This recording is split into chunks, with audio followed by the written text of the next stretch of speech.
노예로 살다가 해방되어 버지니아 주에서 농사를 짓던 존 영이라는 흑인이 있었습니다. 그는 결혼해서 자녀를 14명 낳았습니다. 이 소작농인 탓에 농사를 짓기는 하였으나 입에 풀칠도 하기 어려운 수준이었습니다. 조금만 농사가 잘못되어도 온 가족이 끼니를 걱정해야 했으며 14명의 자녀 모두가 전염병에 걸려 아팠으나 돈이 없어 치료를 받지 못했던 적도 있었습니다. 그러나 그럴 때마다 조는 하나님 지켜주십시오 라는 그 기도를 했습니다. 자, 여러분, 이 기도라는 것이 얼마나 참 중요한지 모릅니다. 마을 사람들은 그런 조언을 비웃었습니다. 그렇게 신앙생활 할 바에는 차라리 책을 읽고 공부를 하라라고 그렇게 말했고, 자녀가 너무 많아서 분명히 그들 중에 몇천 죽게 될 것이다, 그렇게 주위에 있는 사람들이 말했습니다. 그러나 하나님께 온전히 구하는 이 부부의 기도에 하나님께서 응답하셔서 14명의 자녀가 모두 무탈하게 성장해서 꿈을 펼쳤습니다. 부부의 자녀들은 코넬 대학의 교수가 되었으며 또 유명한 음악가, 의사, 교육가가 되기도 하고 한 명도 실패한 인생을 살지 않았습니다. 여러분, 우리가 신앙생활을 하는 중에 꼭 기억해야 될 것은 우리에게 주어지는 이 열악한 환경만 절대 생각해서는 안 된다라는 것입니다. 자, 오늘 내게 주어진 어려운 환경, 이것이 전부다, 절대 이런 생각을 가져서는 안 된다는 것입니다. 열악한 환경에서도 함께 하시는 하나님을 믿어야 합니다. 함께 하시는 하나님을 바라봐야 합니다. 믿음의 사람들은 결코 혼자가 아닙니다. 하나님이 계십니다. 그리고 하나님은 그를 온전히 의지하는 자, 여기 중요한 것은 온전히 의지하는 자, 온전히 맡기는 자, 모든 것을 주님께 온전히 맡기는 자에게 부족한 것이 없이 채워주신다라는 것입니다. 오늘 본문을 보면 예수님은 자기에게 나오는 큰 무리를 보았습니다. 그리고 그들을 위해서 먹을 것을 예수님께서 준비하셨습니다. 이 빈들에서, 오늘 이 배경은 산이라 이렇게 표현되어 있는데 다른 우리 복음서를 통해서 볼 때인 들판입니다. 이 빈들입니다. 빈들에서 식탁을 베푸시는 예수님이십니다. 자, 이것은 예수님이 광야에서 이스라엘 백성들에게 식탁을 베푸신 여호와 하나님이심을 가리키는 그런 아주 중요한 그런 사건입니다.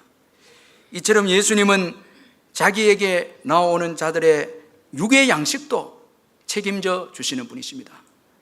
그리고 중요한 것은 예수님께서 이 무리들의 먹을 것을 마련하시면서 제자들의 믿음을 훈련시키고 계신다라는 것입니다. 이 무리들을 먹이는 이 사건을 제자들의 이 믿음을 훈련시키는 기회로 예수님께서 여기셨습니다. 그래서 오늘 본문 5절 6절에 보면 예수님은 제자 빌립에게 우리가 어디서 떡을 사서 이 사람들을 먹이겠느냐 이렇게 말씀하시면 전혀 친히 어떻게 하실지를 아시고 빌립을 시험하고자 하심이라, 그렇게 말씀하고 있습니다. 여러분, 예수님은 우리의 믿음을 시험하십니다. 그런데 우리가 꼭 알아야 될 것은 우리를 시험하시는 예수님의 시험의 그 성격입니다. 자, 우리가 시련도 받고 또 고난을 이렇게 받을 때가 있는데 그때 이 시련, 고난, 시험, 이걸 우리가 어떻게 이해할 것이냐 하는 것입니다. 이 예수님의 시험의 그 성격을 이해하는 것이 중요한데, 먼저는 예수님의 시험은 사랑의 시험입니다. 이건 우리의 유익을 위한 시험입니다. 이걸 우리가 꼭 잊지 말아야 됩니다.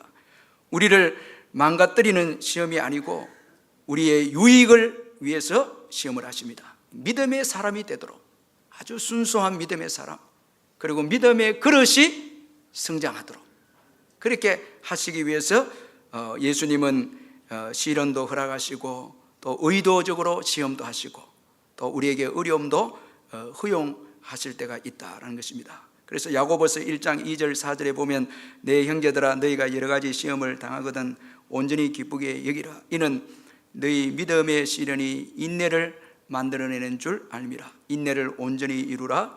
이는 너희로 온전하고 구비하여 조금도 부족함이 없게 하려 함이라. 그렇게 말씀했습니다. 자, 여러분, 시험을 겪어야 인내가 나옵니다. 이 인내가 생산이 됩니다. 자, 여러분, 시련과 시험 고난이 없으면 이 오래 참는 거, 이거 여러분 나올 수가 없습니다. 그래서 항상 좋은 일만 있는 분들 보면 조급합니다. 급하고 조급합니다. 그러나 많은 고생을 하신 분들은 기다릴 줄 압니다. 그리고 이 기다림, 이건 아주 중요합니다. 기다릴 때에 우리의 뜻을 포기하게 되고 또 하나님의 뜻을 생각하게 됩니다. 자, 이 기다리는 동안에 우리에게 주어진 이 불순물이 쭉 사라집니다. 이 기다림을 통해서 우리의 뜻이 꺾어지고 고집이 꺾어지고 또 기다림을 통해서 조급함이 사라지고 이런 불순물이 쭉 빠지고 그리고 주님의 때, 이 기다림을 통해서 이 주님의 때를 아주 또 귀하게 여깁니다. 그래서 기다림을 또 온전히 우리가 이루면 온전하고 구비하여 조금도 부족함이 없는 이제 신앙인이 되는 것입니다. 그래서 이 시험이라는 것, 이건 우리의 유익을 위해서 주어지는 것이다. 여러분 꼭 믿으시길 바랍니다. 그리고 또 예수님이 하시는 이 시험은 당장보다 멀리를 내다보시는 시험입니다. 자, 오늘 이 큰 무리를 먹이는 이 사건, 예수님이 친히 기적을 베푸셔서 친히 해결하실 수 있습니다. 자, 그런데 오늘 제자들과 함께 제자들을 시험하면서 제자들과 함께 큰 무리를 먹이려고 하십니다. 여러분, 이건 제자들을 훈련시키기 위한 예수님의 그 의도가 있습니다. 자, 여러분, 친히 자신이 문제를 해결하실 수 있지만은 그렇게 되면 제자들의 믿음은 어린아이 수준에 머물러 있습니다. 이건 나중에 큰일을 할 수가 없습니다. 그래서 우리 예수님께서 큰 무리를 먹이시면서 이 제자들을 훈련하셨다, 시험하셨다라는 것입니다. 자, 여러분, 그래서 유대인들도 보면 자녀들에게 고기를 잡아 주기보다 고기 잡는 법을 가르쳐 줍니다. 자, 여러분, 이 왜냐하니까 계속 여러분 남이 주는 거 그 받아 먹었으면 될 수 없잖아요. 잡는 법을 이제 가르쳐 주는데, 이 유대인들에게 있어서 이 성령식을 보면 이제 아이들이 성년이 되면 행사를 하는데 세 가지를 이제 줍니다. 먼저는 토라입니다. 이건 하나님 말씀입니다. 말씀을 일평생 가지고 살아라는 거예요. 그리고 이제 축하금을 줍니다. 이제 물질을 너가 다루어야 된다는 거예요. 너가 물질을 관리해야 된다는 것입니다. 그래서 그 돈을 가지고 이제 아이들이 종잣돈을 가지고 이제 앞으로 미래를 계획을 하고 이제 그렇게 하면서 이 물질관이 또 성장합니다. 그리고 또 중요한 건 시계를 줍니다. 시간을 이제 관리하라는 거예요. 너가 관리하라는 거예요. 그렇게 해서 이 유대인들의 아이들 보면 아주 이 모든 면에서 성장해서 성년이 되면 이제 자기 스스로 모든 것을 감당하게 되고 모든 것을 처리하게 되는 것을 보게 됩니다. 우리 자녀들에게 시험하지 않고 훈련시키지 않고 필요만 공급해 주면 이건 잘못된 것입니다. 기도할 때 주시기를 바랍니다. 기도할 때 기도해서 받았다. 믿음이 자랍니다. 자, 믿음 가질 때 또 주셔야 됩니다. 이 믿음이 자라야 되거든요. 자, 자기 수준에 머물러 있으면은 큰 일을 할 수 없거든요.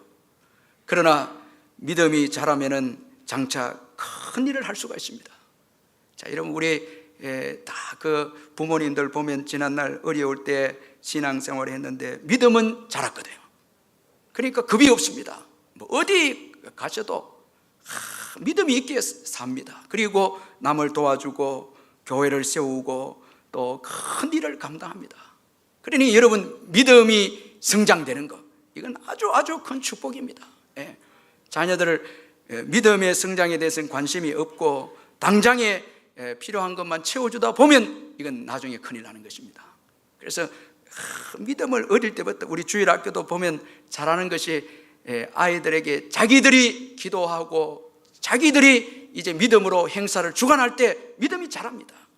아이들이 자라면 나중에 사회생활도 그 믿음으로 넉넉히 모든 것을 다 감당하게 되는 것입니다. 그래서 우리 예수님 당장보다 멀리를 내다보시고 이제 시험하신다라는 것입니다. 자, 여러분, 이런 예수님의 놀라운 은혜들, 사랑 여러분 기억하시길 바랍니다.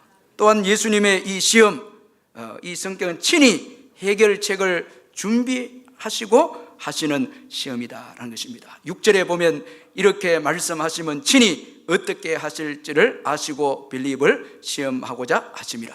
아주 중요한 말씀입니다.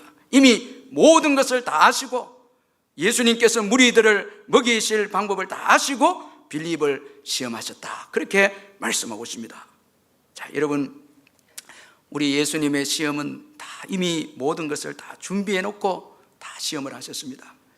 구약 이스라엘 백성들이 출애굽에서 홍해 앞에 왔을 때에 하나님은 이미 다 길을 예비해 놨습니다. 홍해를 건널 수 있는 길을 예비해 놨습니다. 그래서 시편 77편 19절에 보면 주의 길이 바다에 있었고 주의 곧은 길이 큰 물에 있었으니, 그렇게 말씀했습니다. 주의 길이 바다에 있었다는 거예요. 우리는 보이지 않았지만, 볼 수 없지만 주님은 예비하시고 믿음으로 나갈 때에 그 길이 보이도록 하셨습니다. 길을 다 예비해 놓은 것입니다. 그래서 여러분, 오늘 우리에게 어려움이 주어지고 시련이 올 때에 주님께서는 나의 믿음 성장을 위해서 미리 모든 것을 다 예비하시고 시험하신다. 여러분 꼭 믿으시길 바랍니다. 이건 너무너무 중요한 것입니다. 자, 여러분, 특별히 여기 6절에 주님이 친히 어떻게 하실 것을 아시고, 이 말씀은 우리가 마음속에 완전히 새겨야 합니다. 자, 시험의 해결 방법이 주님께 있습니다. 자, 이거 여러분 잘 이해해야 됩니다. 주님께서 어떻게 하실 것을 아시고, 자, 이 말씀 속에는 주님이 시험의 그 모든 시험 문제 해결점을 가지고 계신다는, 주님께 있다는 것입니다. 자, 그런데 시험이 오면 이제 교회를 떠난 분도 있고 믿음을 내려놓고 기도와 말씀도 내려놓고 뭐 이렇게 하는 분들이 있습니다. 이건 여러분 시험에 빠져버립니다. 이 시험을 이길 수가 없습니다. 그건 여러분 축복된 인생이 될 수가 없습니다. 시련과 고난이 있을 때 주님께 모든 문제 방법이 있다 믿고 여러분 믿음으로 그 시험을 대하시기를 주의 이름으로 축원합니다. 이건 오직 믿음입니다. 여러분 시험을 당할 때 여러분 때도 주님께 있고 또 방법도 주님께 있고 또 시험을 주신 의도도 주님께 있다. 이건 믿어야 됩니다. 다 전적으로 주님께 다 믿어야 됩니다. 그래서 그의 때를 기다리고 그의 방법을 우리가 찾고 또 그의 의도, 시험을 주신 의도도 말씀과 기도로 이거 깨달아야 된다는 것입니다. 자, 여러분 이렇게 할 때에 시험을 통과하게 되고 또 시험을 통해 주는 놀라운 축복을 받아 누리게 되는 것입니다. 자, 여러분 시험이 올 때 자꾸 여러분 원망하고 불평하고 또 인간적인 처세로 해결하려고 하고 이렇게 하면 안 됩니다. 이미 시험 여러분 통과할 방법, 이 해답은 주님이 가지고 계십니다. 다 주님께 있습니다. 그래서 더 주님의 때를 기다리고 주님의 방법을 찾고 또 시험을 통해서 하시고 있는 뜻이 무엇인가, 우리가 신앙적으로 기도하고 말씀을 우리가 묵상하면서 그렇게 나갈 때에 그 시험을 통과하고 또 큰 믿음의 사람이 되는 것입니다. 제가 교인들 보면 어려운 당할 때에 기도하러 오신 분들이 있습니다. 이 참 귀한 분들입니다. 우리가 옛날에 시골에 있을 때 이 퀴즈를 할 때 여러분 아시잖아요. 우리 어머니들이 퀴즈를 이렇게 하면 그 알곡은 안으로 들어오거든요. 다 들어오고 쭉정이는 밖으로 나갑니다. 시험이 오면 이 알곡들은 주님께로 더 가까이 옵니다. 그래서 더 기도하고 예배에 성실하고 또 말씀에 깨어있고 그러면서 그 시험을 통과합니다. 그리고 마침내 큰 믿음의 일꾼이 됩니다. 유익된 거죠. 그런데 믿음이 없는 분들은 시험이 올 때에 자꾸 밖으로 주님께로 오는 게 아니고 자꾸 밖으로 뭐 기도도 무너지고 말씀도 없고 뭐 이렇게 되면 시험에 빠져버립니다. 그 유익이 되지 못한다는 거예요. 그래서 오늘 주님의 그 시험 모든 것을 준비하시고 모든 것을 다 이미 마련하시고 우리를 시험하신다. 여러분 절대적으로 믿으시기를 주의 이름으로 축원합니다. 그런데 오늘 본문에 보면 예수님의 제자들은 다 불신앙적인 태도를 보였습니다. 자, 이거 예수님이 아셨기에 오늘 시험을 하신 것입니다. 자, 본문 7절에 보면 빌립은 각 사람으로 조금씩 받게 할지라도 200데나리온의 떡이 부족합니다. 그렇게 불신앙적으로 고백했고, 또 9절에 보면 제자 안드레는 여기 한 아이가 있어 보리떡 5개와 물고기 2마리를 가지고 있나이다. 그러나 그것이 이 많은 사람들에게 얼마나 되겠습니까? 자, 이게 여러분 다 불신앙적입니다. 예수님이 이미 아시고 이제 마음속 깊이 들어있는 이 불신앙을 예수님께서 시험을 통해서 끄집어낸 것입니다. 자, 여러분 최근에 우리가 태풍을 통해서 큰 홍수가 일어나고 한 것을 경험했는데, 바다에도 태풍이 오면 그 찌기가 드러납니다.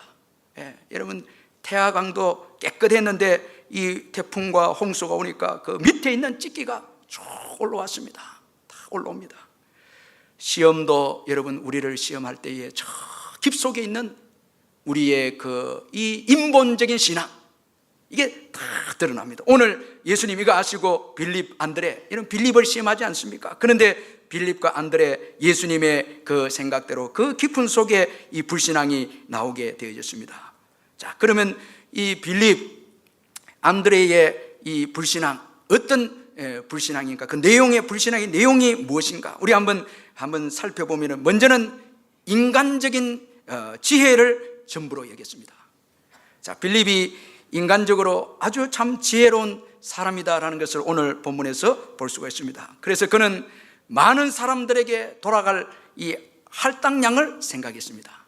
자, 여러분 큰 무리에게 어디서 떡을 사서 이제 먹어야 할까? 우리 예수님께서 이제 많은 사람들 먹어야 되겠는데 시험을 했을 때 이 빌립이 조금씩 이렇게 이제 받게 해도 200데나리온의 떡이 부족합니다. 그렇게 대답했습니다. 참 이 탁월한 지혜와 계산 능력입니다. 자, 여러분 이 한 데나리온이 그 당시에 이 노동자의 일일 임금인데 200데나리온 적은 돈이 아닙니다. 자, 여러분 이 적은 돈이 아닌 것을 금방 계산할 수 있다는 것은, 이건 여러분 아주 탁월한 지혜가 있습니다. 그런데 여러분 큰 무리를 먹이는 일에는 부정적이었어요. 결론은 부정적이었습니다. 이 돈이 없거든요. 그 200데나리온 이 구할 수가 없습니다. 이 큰 돈입니다. 자, 그러니까 이 빌립이 한계가 있다는 것을 언급을 하고 있습니다. 이처럼 인간의 지혜, 계산은 항상 한계가 있고 부정적입니다. 자, 여러분 주님이 없이 우리가 가게 살림을 계산하고 계획을 짤 때 다 여러분 한계가 있습니다.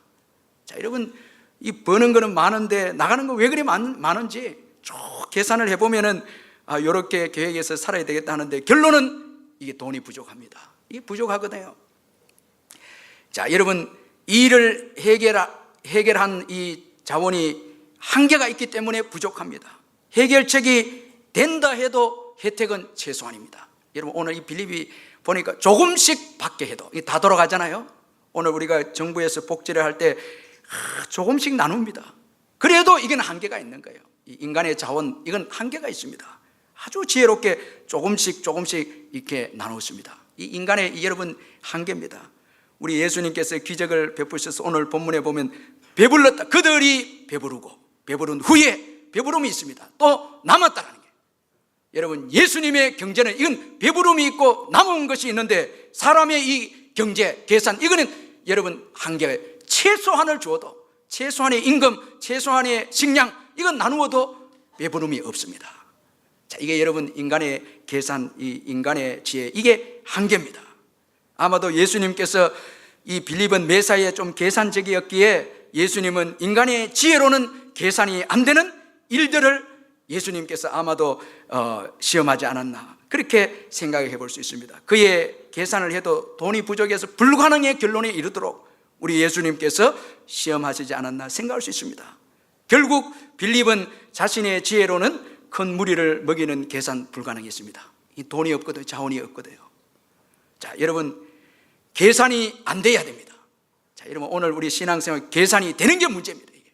여러분 한번 들어보십시오. 자, 여러분 한 달 월급을 가지고 여러분 계산을 쭉 해서 쭉 산다. 여기에는 하나님에 대한 의지가 없습니다. 이게 여러분 불신앙입니다. 자, 계획이 여러분 계산이 안 돼야 됩니다.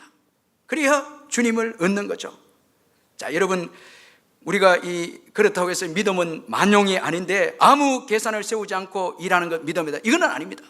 그러나 여러분, 주님의 말씀 안에서의 계산 계획입니다. 주님의 말씀 안입니다. 주님 안에서의 계산입니다. 주님 안에서의 여러분 계획입니다. 그거 여러분 성경에서 가르치고 있습니다. 그러나 인간의 지혜와 계산만으로는 여러분 이건 한계가 있다는 것을 우리가 잊지 말아야 합니다. 항상 주님의 일을 할 때에 인간의 계산으로만 해서는 안 된다는 거예요. 주님의 음성도 있고 주님의 말씀도 듣고 주님도 의지해야 한다는 것입니다.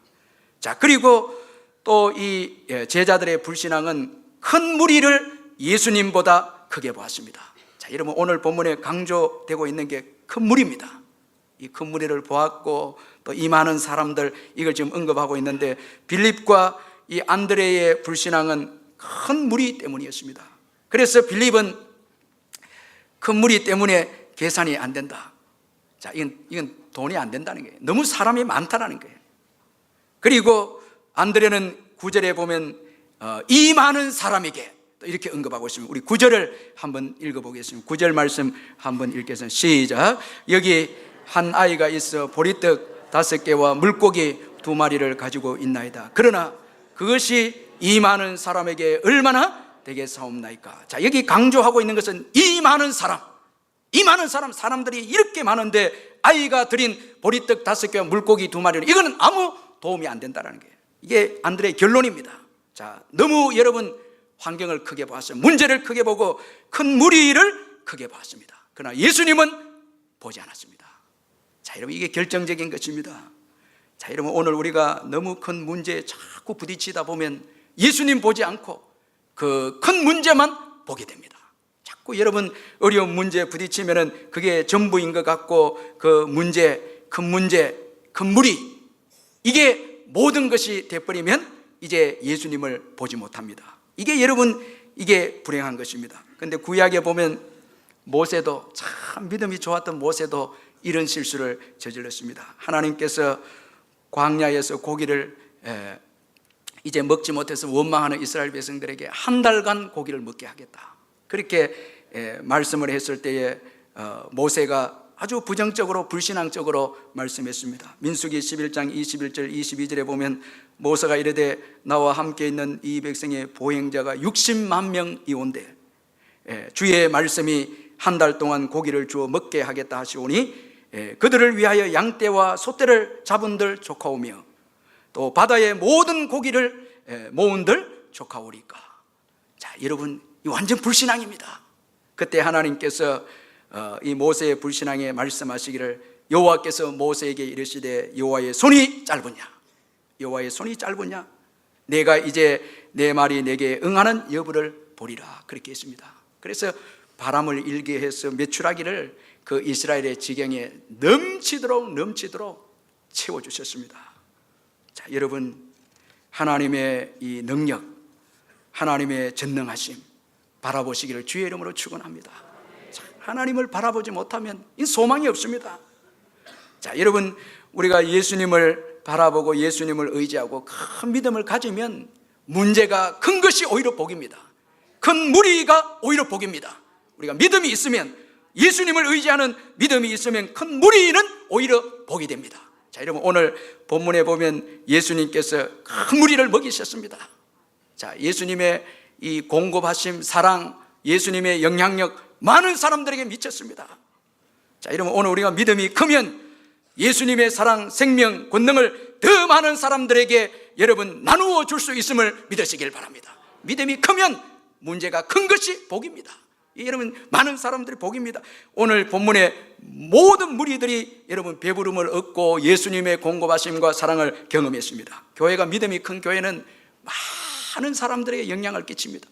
민족과 열방과 모든 사람들에게 여러분 영향을 끼칩니다. 그들을 먹이고 공급하고 그들을 세웁니다. 그래서 믿음이 큰 것이 축복이라는 거예요. 여러분 큰 믿음 가지시기를 주의 이름으로 축원합니다. 그래서 이 갈렙이 여러분 아낙 자손들은 우리의 밥이다. 전에 성경 그랬죠. 지금 뭡니까? 우리의 먹이다. 자, 여러분 밥하고 먹이는 많으면 많을수록 좋죠. 자, 믿음이 크니까 아주 큰 믿음이 있으니까 문제가 클수록 이건 축복이라는 거예요. 여러분 이런 믿음 가지시기를 주의 이름을 축원합니다. 큰 믿음 이게 아주 중요한 거예요. 우리 한번 옆에 분들에게 큰 믿음 가지십시다 한번 인사하십시다. 예, 큰 믿음 가지십시다. 큰 믿음이에요. 믿음이 문제입니다. 믿음이 문제입니다. 큰 믿음. 자, 여러분 큰 무리 두려워하지 마시고 큰 믿음. 여러분 이거 귀하죠. 그러나 제자들은 예수님보다 큰 무리를 크게 봤습니다. 이게 여러분 결정적으로 제자들의 불신앙이다라는 것입니다. 또한 이 제자들의 불신앙 오늘 살펴보면 지금 있는 것에 대해서 과소평가했습니다. 이 안드레는 한 아이의 보리떡 5개와 물고기 2마리 이것 아주 부족하다고 예수님께 드리면서 그러나 그것이 이 많은 사람에게 얼마나 되겠습니까? 그렇게 과소평가했습니다. 자, 너무나 적은 것이었기에 많은 사람들에게 아무런 도움이 되지 않는다. 자, 그렇게 말씀을 하고 있습니다. 그런데 우리 예수님 보십시오. 이 적은 것 가지고 감사합니다. 하나님께 감사한 거예요. 예, 참 감사하고 예수님은 있음에 감사했습니다. 있는 것에 감사하고 그리고 적은 것에 감사했습니다. 자, 이게 여러분 신앙입니다. 여러분 오늘 우리에게 주어진 것에 대해서 감사하시기를 주의 이름을 축원합니다. 자, 여러분 나는 이렇게 적은데 나는 부족한데 나는 가난한데 지혜도 없는데 이것 갖고 무엇을 할 수가 있습니까? 어떻게 교회를 세우고 어떻게 전도합니까? 이건 여러분 불신앙입니다. 귀한 거 얼마나 많습니까? 건강 주셨죠. 재물 주셨죠. 시간 주셨죠. 자유 주셨죠. 얼마나 감사합니까? 여러분 없는 것 보고 불평하고 원망하지 말고 있는 것에 대해서 감사하시길 주의 이름을 축원합니다. 그리고 주님께 드리는 거예요. 이게 주님께 드리는 거. 작은 것이지만은 주님께 드렸을 때에 오병이어의 기적의 역사가 일어나는 것입니다. 자, 여러분 이 얼마나 감사하고 오늘 우리가 가지고 있는 것 얼마나 참 귀한 것 많이 있습니까? 자, 기도도 여러분 주님 앞에 기도 드릴 때 그 오병이의 기적이 일어나거든요. 몇 번 안 되는 기도 드릴 때에 주님 귀하게 보시고 기적을 주시고 또 적은 물질이지만 주님 앞에 드렸을 때에 그거 귀하게 보시고 호병이의 축복을 주시고 시간도 그렇습니다. 자, 여러분 적은 것에 감사하고 적은 것을 주님께 드릴 때 아주 부요한 축복의 역사가 일어나는 것입니다. 자, 여러분 오늘 받은 것에 대해서 감사하십시다. 이 감사에 늘 감사하고 하는 것입니다. 여러분 많은 것을 너무 좋아하면 안 됩니다. 자, 이 오늘 교회 특징이 많은 것, 자꾸 많은 사람, 많은 것. 이거 여러분 이 많은 것 좋아하는 것 때문에 적은 것을 멸시합니다. 이것밖에 안 되냐고. 여러분 교인 좀 숫자 되면 적은 교인들 모인 교회, 이거 교회가 이것밖에 안 돼. 큰일 나는 거죠. 그건 큰일 나는 거죠. 많은 것 좋아하면 그거 의지합니다. 많은 거 의지합니다. 어떤 분들 주님께 기도할 때에 주님 주시려면 화끈하게 달라고. 근데 주님 그거 알거든요. 그거 주면 그거 의지하거든요. 예. 많은 거 의지합니다. 많은 교회, 많은 재물 이거 의지합니다. 이래서 되겠습니까, 여러분? 그래서 많은 걸 달라는 거예요. 여러분 그건 안 되죠. 그건 안 되죠. 여러분 적은 것에 감사하고 또 채워주실 주님을 귀하게 여겨야 되죠. 그 감사하는 거죠. 그분께 모든 것을 우리가 다 맡기고 의지하고 살아가는 거죠. 예수님은 우리의 적고 많은 것에 관심이 없습니다. 그분의 관심은 믿음입니다. 아주 적은 것을 드려도 믿음을 보시고 많은 것을 드려도 주님은 믿음을 보십니다. 이 믿음이 중요합니다. 그러므로 여러분 작은 것을 드리되 믿음으로 드시길 바랍니다. 이 감사하고 내 섬김이 무슨 영향이 있는 이렇게 하면 안 됩니다. 교회를 섬길 때에 이걸 통해서 부흥이 있고 축복이 있고 내 희생과 섬김을 통해서 수천 대 우리 가정의 미래가 있고 그러면서 기도하고 물질을 드리고 주님 앞에 감사하면서 참 이런 것을 드릴 수 있게 해주신 것 감사합니다 하면서 우리가 주님께 드릴 때 주님께서 그 적은 것이지만 귀하게 받으시고 오병이어의 기적을 베풀어 주시는 것입니다. 자, 여러분, 예수님에게는 부족함이 없습니다. 광야에서도 배부르게 하시고 또 광야에서도 남게 하셨습니다. 자, 그분은 우리의 모든 것이 됐습니다. 그러나 우리가 꼭 알아야 할 것은 예수님은 우리의 양식을 채워주시되 그러나 우리의 욕심은 채우지 않으신다는 것입니다. 오늘 결론 15절에 보면 그러므로 예수께서 그들이 와서 자기를 억지로 붙들어 임금으로 삼으는 줄 아시고 다시 혼자 산으로 떠나가시니라 그렇게 말씀했습니다. 그러므로 여러분, 욕심을 위해서 예수님께 나가면 안 됩니다. 억지 신앙은 안 됩니다. 이건 신앙이 아닙니다. 내 뜻대로 돼야 되고 내 마음대로 돼야 되고 내가 원하는 거 있어야 되고 이건 아닙니다. 다 주님께 맡깁니다. 이 신앙입니다. 예수님을 따르는 것입니다. 그리고 예수님께서 이 땅에 오신 목적은 육의 양식을 위한 것이 아니라 영의 양식을 위해서 오심을 기억하고 우리는 영생을 먼저 구하고 영생을 가졌음에 감사하고 그리고 여러분 하나님 나라를 먼저 구하는 것입니다. 그렇게 할 때 오늘 이 땅에 부족한 것 주님이 다 채워주시는 것입니다. 먼저 그 나라와 그 일을 구하고 복음을 위해서 살고 영생을 위해서 헌신하고 썩지 않을 양식 그걸 구하면서 살아갈 때 주님은 이 땅에 모든 필요한 것을 다 채워주시는 것입니다.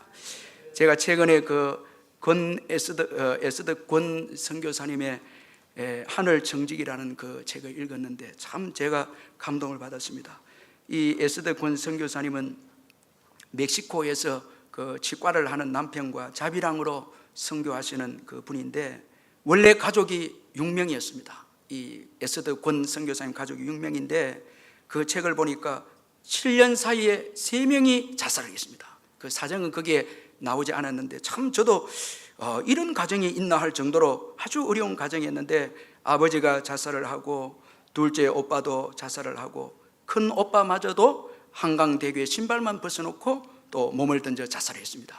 그러니 여러분 어머니와 셋째 오빠와 그리고 이 에스더 권 이 여자 3명만 남았습니다. 3명은 이런 너무 큰 충격에 빠져서 그 짐승처럼 울부짖으면서 아주 고통해하면서 이 사는 것이 이게 이 마지못해 사는 것입니다. 그래서 이 에스더 권 선교사님도 자살하려고 아주 그렇게 몸부림치고 그렇게 했는데 이런 절망적인 가정에 하나님께서 그녀의 어머니를 먼저 만나주셨습니다. 하나님을 원망했던 또 셋째 오빠도 하나님을 만나주시고 그리고 자살을 선택해서 지옥의 문턱까지 갔던 이 에스더 권 선교사님도 하나님이 만나주셨습니다. 영생을 주신 거예요. 그러니까 얼마나 여러분 기쁘겠습니까? 하나님을 만나고 보니까 고통도 외로움도 없는 거예요. 하나님께서 이 어머니에게 에스더 권 선교사의 어머니에게 이런 말씀을 들려주었습니다. 사랑하는 내 딸아 더 이상 울지 말아라. 부끄러워하지 말아라. 내가 너를 도울 것이니 강하고 담대해라. 이제 너는 사명자로 살아라 말씀하신 거예요.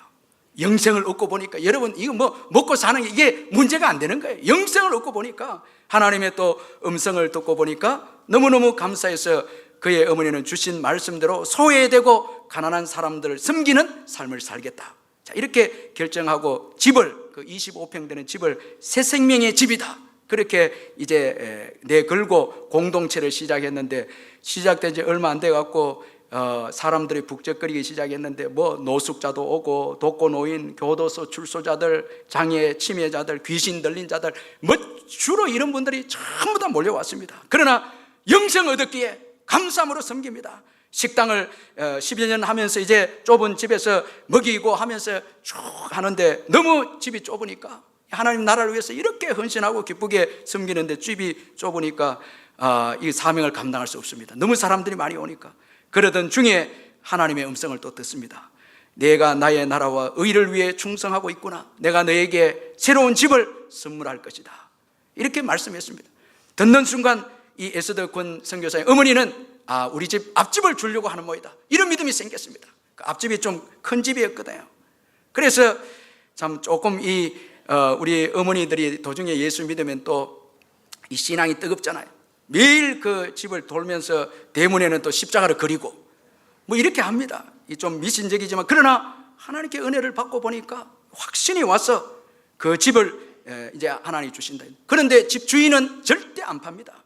왜냐하니까 그 앞집에서 귀신 들린 자들이 힘들게 하니까 그 앞집 아주머니가 신경쇠약이 걸려서 절대 이 집은 내가 집을 안 판다. 그렇게 했는데 시간이 지나서 이 집주인이 다른 강남의 부자에게 집을 팔고 이사를 가버렸습니다. 이 집은 강남의 어느 부자의 집이 되었습니다.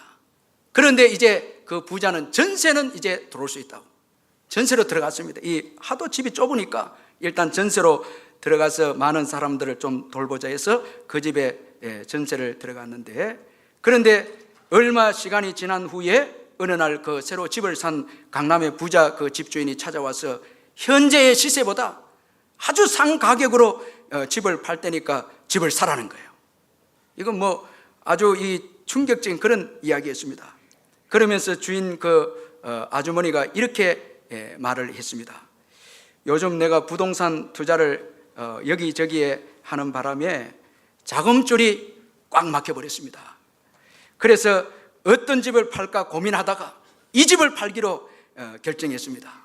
그 문제 때문에 강남에 용환 점쟁이를 찾아갔는데 점을 보니까 지금 살고 있는 사람한테 팔아야 당신이 복이 된다는 거예요. 이렇게 점을 해줬다는 거예요. 그래서 사정하면서 아줌마 제발 이 집 좀 사달라는 거예요. 그래서 아주 헐값에, 완전히 이건 헐값에 살 수 없는 경제를 가지고 있었는데 하도 사달라 하고 가격을 낮추니까 헐값에 사게 되어졌습니다. 그런데 더 놀라운 것은 집을 산 직후에 집값이 천정부지로 치솟게 되었다는 것입니다. 또 교인들 여기에 또 관심 가지면 안 되고, 하나님께서 전혀 예상치 못한 방법으로 그녀의 어머니가 이 선교할 수 있도록, 가난하고 어려운 자들을 돌보도록 하나님께서 신실하게 인도해 주셨는데, 하나님께서 또 나중에 그 엄청나게 올라간 집을 또 팔아라 그렇게 음성을 들려주었을 때 거기에 순종을 하고 도서출판 십자가의 사랑 출판사를 그 자리에 세우고 또 멕시코와 미국의 예수사랑교회를 그 어머니가 세우는데 그 집 돈으로 큰 몫을 감당했다는 것입니다. 자, 여러분, 오늘도 주님은 부족함이 없습니다. 문제는 여러분, 우리가 먼저 그 나라와 그 구하느냐라는 것입니다. 자, 여러분, 욕심을 위해서 이 땅의 것 내려놓고 주님을 위해서 살면 빈들에서도 여러분 배부름의 역사와 남김의 역사를 주신 주님께서 우리의 삶에 배부름과 남김의 축복을 주실 줄 믿습니다. 오직 영생을 위해서입니다. 자, 썩지 않을 양식 우선 되어야 됩니다. 하나님 나라와 의가 우선이 되어야 됩니다. 기도하십시다. 우리 말씀 붙잡고 기도하겠습니다. 사랑의 하나님 아버지, 감사합니다. 감사합니다. 아버지 하나님, 감사합니다. 감사합니다. 주님의 놀라운 사랑과 은혜 가운데 인도하시고 주여 역사하시고 아버지 은혜를 베풀어 주시고 주여 도와주시고 아버지께서 인도하시고 아버지 하나님 은혜를 베풀어 주시며 먼저 그 나라와 그 의를 구하고 나아갈 때에 역사하시고 축복하시는 주님을 찬양합니다.